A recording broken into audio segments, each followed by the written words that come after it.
When nobody is watching, when the world is quiet and your phone is the only light in the room, have you ever felt that strange war inside your head?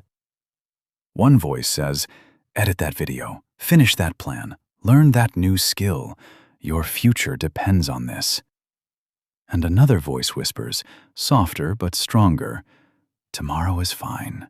You deserve rest. Just one more scroll. And suddenly an hour disappears. Nothing changed, but something inside you did. You lost a small battle you never saw. That silent battle is not laziness, it is psychology. And I want to show you the Lotus Method, a way to understand your brain so deeply that doing hard things becomes inevitable. Your brain is not built for greatness, it is built for survival. Deep inside your nervous system lives a structure older than your dreams, older than your goals, older than your identity. Its job is simple: avoid pain, conserve energy, stay safe. When your ancestors wasted energy, they died. When they chased uncertainty, they got injured. So evolution rewarded caution. Today you sit with Wi-Fi, electric light, and endless opportunity.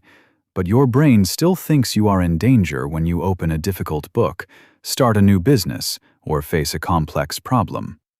That uncomfortable feeling before hard work is a biological alarm, not a character flaw. This is why you can fix complicated problems after years of training, but struggle to start a new chapter of your life. The brain trusts what is familiar. It fears what is unknown. The Lotus Method begins by exposing this illusion. When you understand that resistance is automatic, you stop blaming yourself. And strangely, the moment you stop attacking yourself, your brain relaxes. The first psychological principle of the Lotus Method is cognitive labeling. When you feel resistance, name it. Say, "This is avoidance." Neuroscience shows that labeling an emotion activates the prefrontal cortex, the rational part of your brain, and reduces amygdala activity, the fear center. In simple words, awareness calms fear.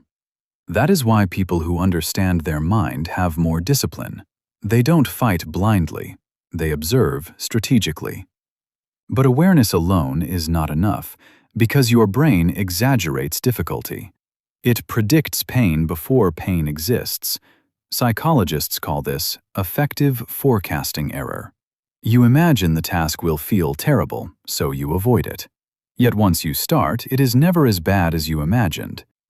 The Lotus Method uses micro-commitments to break this illusion. Instead of telling your brain, "Finish everything," you say, "Do 5 minutes." 5 minutes feels safe. 5 minutes feels possible. And once you start, dopamine begins to flow from progress, not avoidance. Here is something shocking. Motivation usually comes after action, not before it. We think we must feel inspired to begin. That is backwards. Action creates emotion. When you begin a task, even imperfectly, your brain releases reward chemicals for progress. That is why disciplined people look motivated, not because they wait for inspiration, but because they start without it. But the method becomes deeper.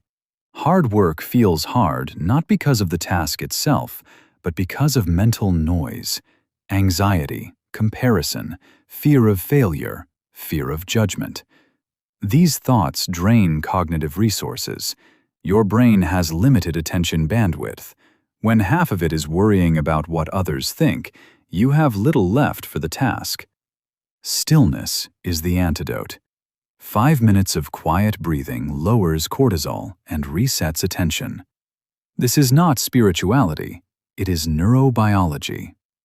Another hidden enemy is decision fatigue. Every small choice you make during the day consumes mental energy. What to eat, what to wear, what message to reply. By evening, your brain is exhausted. Hard tasks feel impossible. The Lotus Method suggests structuring your life to protect mental energy. fixed routines, clear priorities, one meaningful task per session. This is why high performers look boring. They remove unnecessary choices so they can do difficult work consistently. But the real secret is identity. You do not act according to goals. You act according to who you believe you are. If you secretly believe you are someone who quits, your brain will sabotage effort to match that identity. Psychologists call this self-consistency theory. To change behavior, you must change identity. Instead of saying, "I want to work harder," say, "I am someone who does hard things." Each small action becomes proof. Your brain loves consistency, so it starts supporting the new identity. Still, there is one more trap: emotional pain. Many people avoid hard work not because of effort, but because of fear of failure. Failure threatens ego. It threatens belonging. It threatens self-worth. So the brain protects you by keeping you in comfort. But comfort has a hidden cost. Every avoided challenge becomes evidence that you cannot grow. Confidence shrinks. Anxiety grows. And slowly, the life you could have lived fades quietly. The Lotus Method teaches emotional exposure.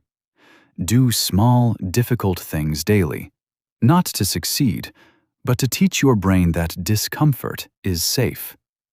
Speak in meetings. Try a new skill. Publish imperfect work.